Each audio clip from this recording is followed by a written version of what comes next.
ஒரு மனுஷன் தன்னோட வாழ்க்கையில வெற்றி பெறும்போது அவருக்கு பின்னாடி இருக்கிறது என்ன காரணமா இருக்கும் அப்படின்னா, ஒரு 2 விஷயம் தான். ஒண்ணு வறுமையா இருக்கும். வறுமையால நம்ம இந்த வறுமைய போக்கணும் அப்படின்றதுக்காக வாழ்க்கையில வெற்றி பெறுவாங்க. அப்படி இல்லன்னா பேஷன். இந்த 2 காரணமா இருக்கும். அது கூடயும் சேர்ந்து ஒண்ணு வரது அவமானப்படுறது. இத அடையணும் அப்படின்னா, இந்த அவமானம் அப்படின்ற ஒரு விஷயத்த சந்திக்கணும். அத சந்திச்சவர் பார்த்தோன்னா வாழ்க்கையில நம்ம எல்லாருமே சந்திச்சிருப்போம்.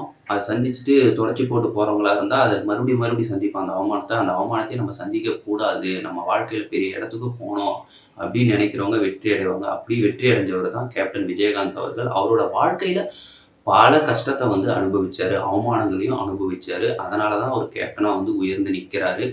அவர் என்னென்னலாம் கஷ்டத்தெல்லாம் அனுபவிச்சாரு அப்படின்றத தான் நம்ம இந்த வீடியோல பார்க்க போறோம். Hi, hello everyone. நான் உங்க குணமூர்த்தி. வாழ்க்கையில மிகப்பெரிய உயரத்துல இன்னைக்கு தமிழக மக்களோட கண்ணீருக்கு சொந்தக்காரரா இருக்கிறவர் கேப்டன் அவர்கள் விஜயகாந்த். அதுக்கு அவர் பண்ண தர்மங்கள் ஏராளம். அவர் பண்ண உதவிகள் ஏராளம். இன்னைக்கும் பண்ணிக்கிட்டு இருக்காருங்க. அவரோட பேர்ல நிறைய நலத்திட்ட உதவிகள் பண்ணிக்கிட்டு இருக்காங்க. 1952ல அவர் பிறக்கிறாரு. ஒரு ஏழ்மையான குடும்பம் தான். பட் இருந்தாலும் சில வசதிகள் இருக்குது. அவங்களோட அப்பா ஒரு ரைஸ் மில் ஓனரா இருக்காரு. இருந்தாலும் அவருக்கு சின்ன வயசுலேருந்து ஒரு தீராத காதல் இருக்குது சினிமா மேலே. அதனால் நம்ம எப்படியாவது சினிமாவில் இந்த இடத்த போய் கால் தடத்தை பதிக்கணும் அப்படின்ற ஒரு வெறி அவருக்குள்ளே இருந்துக்கிட்டே இருக்குது. அதனால் அவர் சென்னைக்கு வராரு. சென்னைக்கு பாண்டி பசாரில் ரோஹிணி லாட்ஜில் தங்குறாரு. அங்கேயும் நிறைய இயக்குனர்கள், நிறைய பிரபலங்கள்லாம் தங்கிட்டு இருக்காங்க. அவர் நினச்சிருந்தா சாப்பாட்டுக்கு எதுவுமே கஷ்டப்படாமல் இருந்திருக்கலாம். பட் இருந்தாலும் அவர் தன்னோட உழைப்பில் மட்டும் தான் சாப்பிடணும் அப்படின்ற ஒரு வைராக்கியத்தில் அந்த மனுஷன் இருந்திருக்காப்புல. அப்படி இருக்கும் பொழுது அவர் வீட்டிலலாம் காசு எதுவுமே வாங்கவும் இல்லை. அவர் அந்த கஷ்டப்பட்டுக்கிட்டே தான் சினிமாவுக்கும் ட்ரை பண்ணிக்கிட்டு இருந்தார். அந்த நேரத்தில் அவர் ஏறாத இடம், இறங்காத இடம் எதுவுமே கிடையாது. எல்லா படிக்கட்டையும் ஏறி ஏறி இறங்குறாரு. சினிமா வாய்ப்பு கிடைக்கவே இல்லை. கடைசியாக ஒருத்தவங்க கிட்ட வாய்ப்பு கிடைக்குது. அதில் போய் நடிக்கிறாரு ஃபஸ்ட்டு மூவியில் அவர் நடிக்கும்பொழுது பாதிரியை வெளியே அனுப்பிடுறாங்க. நீ கருப்பா இருக்கிற, செட் ஆக மாட்ட அப்படியெல்லாம் சொல்லி அவரை வெளியே அனுப்பிடுறாங்க. அப்படி அனுப்புனதுக்கப்புறம் மறுபடியும் ஒரு படத்தில் நடிக்க வர்றாரு. நடித்து அது சரியாக ஓட மாட்டேங்குது. சரியாக ஓடலை. சரி என்ன பண்ணலாம் அப்படின்னு சொல்லிட்டு சில நாள் பிரேக் எடுத்துட்டு மறுபடியும் ஒரு படம் நடிக்கிறாரு. அந்த படம் ஹிட் ஆகுது. அதுக்கு முன்னாடி ஒரு படம் ஓடலை அப்படின்னு சொல்லியிருந்தாங்க. அதுக்கப்புறம் இந்த படம் ஹிட் ஆகுது. அப்படி ஹிட் ஆனதுக்கப்புறம் என்ன ஆகுது அப்படின்னா, இவருக்கு சூழ்ச்சி பண்ண ஆரம்பிக்கிறாங்க. இவர் கருப்பாக இருக்கிறாரு அப்படின்னு சொல்லிட்டு பல நடிகைகள்லாம் இப்போது இருக்காங்கல்ல, ராதிகா அவங்கெல்லாம் இருக்கும்போது அவங்க கூட இவர் கருப்பாக இருக்கிறார், இவர் உங்க கூட நடிக்க மாட்டேன் அப்படின்றது இன்டர்மீடியா மேனேஜர்ஸ்லாம் இருப்பாங்கல்ல, இப்போ இருக்காங்கல்ல, அந்த மாதிரி அந்த காலகட்டத்தில் இருக்கவங்க கிட்ட ஒரு ரூமர்ஸை கிளப்புறாங்க. இவரெல்லாம் உங்க கூட நடிக்க மாட்டாராம் அப்படின்னு சொல்லிட்டு, இந்த மாதிரி பார்ஷாலிட்டி அவர் ரொம்ப கருப்பாக இருக்கிற அப்படின்னு சொல்லி எல்லாம் அவர் ஒதுக்கியிருக்காங்க. அப்படியெல்லாம் ஒதுக்கும் போதும் இவர் என்ன பண்ணாருன்னா, எந்த நடிகை நம்மக்கிட்ட நடிக்க மாட்டேன்னு சொன்னாங்க, அவங்க சொல்லவே இல்லை. பட் இவருக்கு அதெல்லாம் தெரியுது, நம்ம சுற்றி இந்த மாதிரி விஷயம்லாம் நடக்குது அப்படின்றத உணர்றாரு. அப்படி உணரும்போது அவர் டைரக்டாக போயிடுறாரு. எங்க அந்த நடிகை வீட்டுக்கு அவரே டைரக்டாக போயிடுறாரு. போய் நான் விருப்பம் இல்லை அப்படின்னா நானே நேராக சொல்லுவேன். வேற யாராவது சொன்னாங்க அப்படின்னா என்ன பற்றி சொல்கிறாங்கன்னா, நம்பாதீங்க, எனக்கு எந்த ஒரு கஷ்டமும் கிடையாது. நம்ம எல்லாரும் நடிக்கணும், எல்லாரும் சம்பாதிக்கணும் அப்படின்ற ஒரு எண்ணம் தான் இருக்குதே தவிர, நான் யார் கூடயும் நடிக்க மாட்டேன்னா நான் சொல்லவே இல்லை. அது மற்றவங்க சொல்கிறாங்க, அதை நீங்கள் நம்பாதீங்க அப்படின்னு சொல்கிறாரு. அதுக்கப்புறம் என்ன ஆகுது அப்படின்னா, இந்த சாப்பாடு சாப்பிடுவாங்கள்ல, இந்த சினிமாவில் ஷூட்டிங் டைமில் சாப்பாடு அப்புறம் பொட்டலத்தில் தான் கொடுத்துருந்தாங்களா. அந்த சமயத்தில் இவர் என்ன பண்ணார் அப்படின்னா, ஏன் எல்லாம் பொட்டலத்தில் சாப்பிடணும், எல்லாம் இலையில சாப்பிடலாமே அப்படின்னு சொல்லிட்டு இலையிலும் போடுறாரு. அந்த சமயத்தில் தான் என்ன சாப்பாடு சாப்பிட்றனோ அதை தான் சாப்பிடணும். அது மட்டும் இல்லாமல் அவர் தனியாக ஒரு ரூம்லலாம் உட்காந்து சாப்பிட மாட்டவராம் விஜயகாந்த் அவர்கள். அவர் என்ன பண்ணுவார் அப்படின்னா, இந்த ஷூட்டிங் கேமராமேன், ரொம்ப அசிஸ்டன்ட்ஸ்லாம் இருப்பாங்கள்ல, ஹெல்ப் பண்ணுவாங்கள்ல, இந்த சாமியானா இதெல்லாம் எடுத்துகிட்டு வருவாங்கள்ல, ரொம்ப லோ லெவலில் வேலை செய்கிறவங்க கூட எல்லாத்தையும் சாப்பிடுவாராம். அது ஏன் அவர் கூட உட்காந்து சாப்பிட்றாங்க அப்படின்னா, அவருக்கும் நம்ம சாப்பிட்றது நம்ம இலையில இருக்கிறது அவருக்கும் இருக்குதா, இல்லை கம்மியாக வைக்கிறாங்களா அப்படின்றத அவருக்கும் போய் கிடைக்குதா, கடைசி மக்களுக்கும் போய் கிடைக்குதா அப்படின்றத அவர் பார்க்கறதுக்காக தான் அவங்க கூடயே உட்காந்து சாப்பிட்றாரு. அப்படி சாப்பிட்டுட்டு அவர் இது பெரிய விஷயமா பார்க்கப்படுது. அதுக்கப்புறம் சினிமாவில் இந்த ஒரு சிஸ்டம் தான், இப்போ சாப்பிட்டா இலை போட்டு சாப்பிடணும் அப்படின்ற ஒரு சிஸ்டம் தான் இன்னைய வரைக்கும் இருந்துக்கிட்டு இருக்குது. இப்படி இருக்க காலகட்டத்தில் என்ன ஆகுது அப்படின்னா, இதுக்கு அடுத்து ஒரு வருஷம், அதுக்கு அடுத்து 2 வருஷம் பார்த்தீங்கன்னா, கிட்டத்தட்ட ஒரு வருஷத்துல 18, 17 படம் நடிக்கக்கூடிய நடிகர் இவர் ஒருத்தர் மட்டும் தான். இன்னைய வரைக்கும் அந்த ரெக்கார்ட வந்து எந்த ஒரு நடிகராலயும் பீட் பண்ணவே முடியல. அதுக்கப்புறம் ஃபுல்லா ஹிட்டு, பிளாக் பஸ்டர் இந்த மாரி சமயத்திலே என்ன ஆகுது அப்டின்னா, அவர் வந்து சரி ஓகே நம்ம சினிமால ஒரு லெவலுக்கு வந்துட்டோம். அதுக்கு அடுத்து என்ன ஆகுது அப்டின்னா, நடிகர் சங்க தலைவரா வந்து அவர் போறாரு. அந்த சமயத்துல வந்து என்னன்னா, நடிகர் சங்கத்துல நெறைய கடன்கள் இருக்குது. அத எப்படியாவது அடைக்கணும் அப்டின்னு சொல்லிட்டு மலேசியால வந்து ஒரு நடிகர் சங்க நிகழ்ச்சி நடத்துறாரு. அந்த நிகழ்ச்சி நடத்தி, அந்த கடன வந்து வட்டியும் முதலுமா வந்து இவர் அடைக்கிறாரு. அடைச்சுட்டு அப்போ வந்து நடிகர் சங்க தலைவர் வந்து விஜயகாந்த் அவர்கள் அண்ட் நெப்போலியன் வந்து துணைத் தலைவரா இருந்தாரு.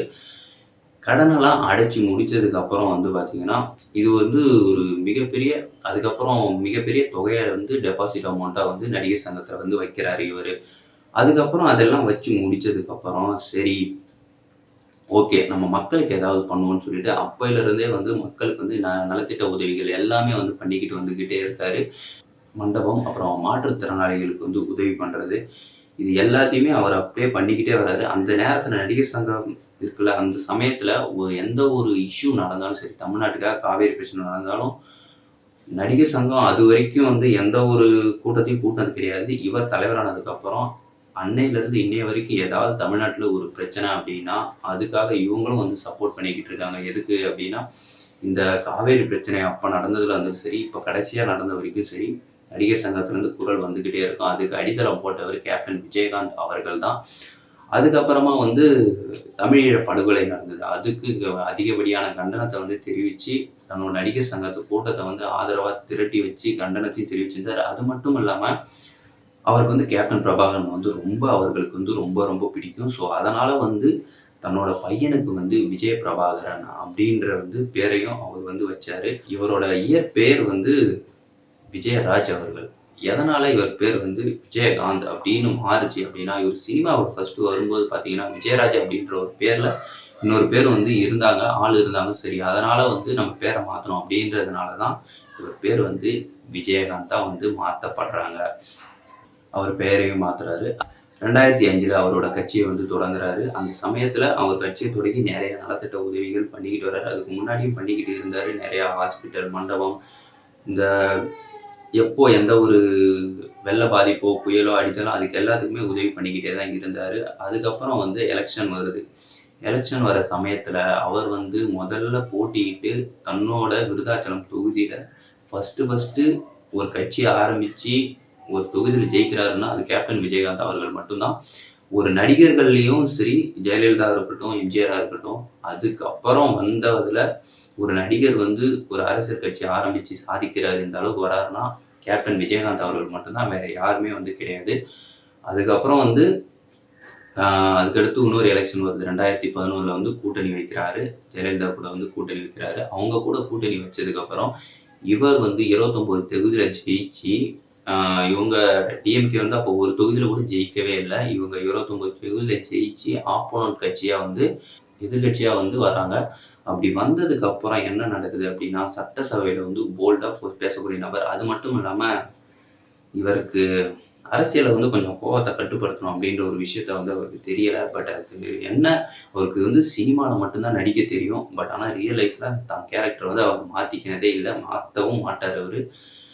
அதனால வந்து அவருக்கு என்ன ஆச்சு அப்படின்னா, அவர் போல்டா வந்து பேசிடுறாரு. எல்லா மீடியாலயும் பேசிடுறாரு. அதனால வந்து என்ன ஆகுது அப்படின்னா, இவருக்கு என்ன வருது? இவர காலி பண்ணணும். அப்ப அரசியல் கட்சிகளும் சூழ்ச்சி பண்றாங்க, துரோகம் பண்றாங்க. அதுக்கு என்ன பண்ணணும்? அவர வந்து காலி பண்ணணும். அதுக்கு என்ன அவர்கிட்ட ஒரு ப்ராப்ளம் இருக்கு அப்படின்னா, கோவப்படுறது அதிகமா. ஸோ, அதனால வந்து மீடியாவ அதிகமா அனுப்பி, இவர வந்து அதிகமா கோவப்படுத்தி, இவரோட வாய்கள்ல இருந்து வர வார்த்தைகள், அந்த திட்டுறது, கோவப்படுற ஆக்ஷனு இது எல்லாத்தையுமே வந்து மீடியா மூலியமா சித்தரிச்சு மக்கள் கிட்ட வந்து ஒரு தப்பான ஒரு கண்ணோட்டத்துல வந்து காமிக்க வச்சு, இவர் இப்படிதான், இவர் குடிப்பாரு இல்லன்னு சொல்லல.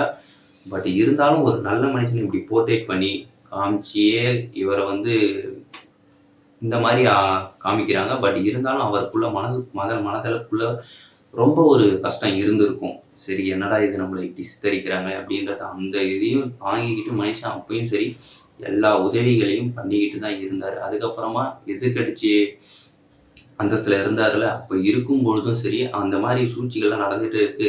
இப்போ வந்து இவர நம்ம விட்டோம் அப்டின்னா, மத்த கட்சிகள் எல்லாம் சேர்ந்துக்கிட்டு வந்து என்ன பண்றாங்க அப்டின்னா, இவர விட்டோம் அப்டின்னா, எப்படியும் அடுத்த வருஷம் சிஎம் ஆயிடுவாருன்னு சொல்லிட்டு, கரண்ட்ல இருந்த ஜெயலலிதா அவர்களும் சரி, அவங்க என்ன பண்றாங்க அப்டின்னா, தன்னோட இந்த எதிர்க்கட்சி இருக்குல்ல, இந்த எதிர்க்கட்சியில விஜயகாந்த் அவர்களோட எம்எல்ஏக்கள எல்லாரையுமே வந்து விலை குடுத்து வாங்குறாங்க. அவங்களும் துரோகம் பண்ணிட்டு இந்த கட்சிக்கு வந்து மாறுறாங்க. மாறுனதுக்கப்புறம் டெபாசிட்ட இவங்க வந்து எதிர்க்கட்சி அந்தஸ்த வந்து இழந்து போறாங்க. அப்படி இழந்து போனதுக்கப்புறம் வந்து, சரி ஓகே நம்ம துரோகம் பண்ணிட்டாங்க அப்படின்றத அப்பதான் உணர்றாரு. அப்படி உணர்ந்ததுக்கப்புறம் அவர் வந்து உடல்நிலை சரியில்லாம போகுது. அதுக்கப்புறம் கடைசியா 2016 எலக்ஷன்ல வேட்புமனு தாக்கல் பண்ணாரு. அதுக்கப்புறம் மனதளவிலும், உடல் அளவிலும் பாதிக்கப்பட்டாரு. கிட்டத்தட்ட இவ்வளோ 5, 6 வருஷமா இருந்துகிட்டு இருந்தாலுமே, இப்போ கடைசியா ரீசென்ட்டா ஒரு நாள் வந்து சரி, இவர் வந்து ஹாஸ்பிட்டல்ல அட்மிட் பண்ணியிருக்காங்க அப்படின்ற ஒரு நியூஸ் வந்தது. அது சரி ஓகே சரியாயி வந்துருவாருன்னு நெனச்சோம். பட் ஆனா இவரோட மரணத்துக்கு பின்னாடி சிறிய ஒரே ஒரு விஷயம் வந்து இருந்திருக்குது. என்னன்னா, அது ஒரு கொரோனா. இந்த கோவிட் வந்து இதனால தான் வந்து அவர் இறந்தாருன்னு சொல்லப்படுது. ஏன்னா, கோவிட் மட்டும் இருந்திருந்தா ஓகே சரியாயிருக்கும். பட் ஆனா அவருக்கு டயபெட்டிஸ் நெறைய ப்ராப்ளம்ஸ் வந்து பாடிக்குள்ள இருந்ததால வந்து, அத வந்து சரி ஓகே அது இருந்ததால கோவிட் வந்து வந்ததுக்கப்புறம் அவர் வந்து தவிர்க்க முடியல அவரோட இறப்ப. டாக்டராலயும் காப்பாத்த முடியலன்றது தான் சோகமான விஷயம். ஒரு மனுஷன் வாழ்க்கையில இந்த அளவுக்கு இவ்ளோ பெரிய இடத்துக்கு வர முடியும் அப்டின்னா, நமக்குள்ளேயும் ஒவ்வொரு விஜயகாந்த் வந்து இருந்துகிட்டே இருக்காங்க. இப்போ எல்லாருக்குமே தோணும் நம்மளும் வந்து ஒரு விஜயகாந்தா இருக்கணும், உதவி பண்ணணும் அப்டின்ற ஒரு மனப்பான்மை இருந்துகிட்டே தான் இருக்குது. சுனாமியா இருக்கட்டும், கும்பகோணம் தீ விபத்தா இருக்கட்டும், எதுவா இருந்தாலும் மக்களுக்கு ஏதாவது ஒரு கஷ்டம்னா, நான் இருக்கேன்டா அப்படின்னு சொல்லக்கூடிய ஒரு நபரா வந்து இன்னைய வரைக்கும் வாழ்ந்துட்டு இருக்காரு. அதுக்கப்புறம் புயலா இருக்கட்டும், இந்தியால எங்க ஒரு வெள்ள பேரிடர் எது நடந்தாலுமே சரி, நான் உதவி பண்றேன் அப்படின்ட்டு ஓடோடி வந்து மக்களுக்கு வந்து உதவி பண்ணிட்டு இருக்காரு. அது மட்டும் இல்லாம அவர் அரசியல் கட்சியில இருக்கும்போது சரி, அவரு மீட்டிங்ல வந்து பேசும்போது என்ன சொல்லுவாரு அப்படின்னா, "என்னய்யா காசு, பணம், காசு, பணம். செத்தா அண்ணாக்குடிய கூட தூக்கி போட்டு போயிடுவாங்க" அப்படின்னு வந்து சொன்னவரு. அது மட்டும் இல்லாம, எனக்கு, என் மனைவிக்கு, என் பசங்களுக்கு ஒரு வேளை சோறு போட மாட்டீங்களா? ஒரு நாளைக்கு போய் ஒருத்தவங்க வீட்ல நான் சாப்பிட்டா கூட என் வாழ்நாள் முடிஞ்சிரும். என் பசங்க ஆயுள் முடிஞ்சிரும். எனக்கு இது தரமாட்டீங்களா? எனக்கு வந்து அரசியல் கட்சி இதெல்லாம் முக்கியம் கிடையாது. எனக்கு உங்க மக்கள்ல வந்து உங்க மனசுல இடம் பிடிக்கிறேன் பாருங்க. எனக்கு அதுதான் சந்தோஷம் அப்படின்னு வந்து சொன்ன நபர். பட் இன்னைக்கு நம்ம கூட இல்ல. பட் இருந்தாலும் அவர் வந்து சொர்க்கத்தில போய் நல்லது தான் பண்ணிக்கிட்டு இருப்பாரு.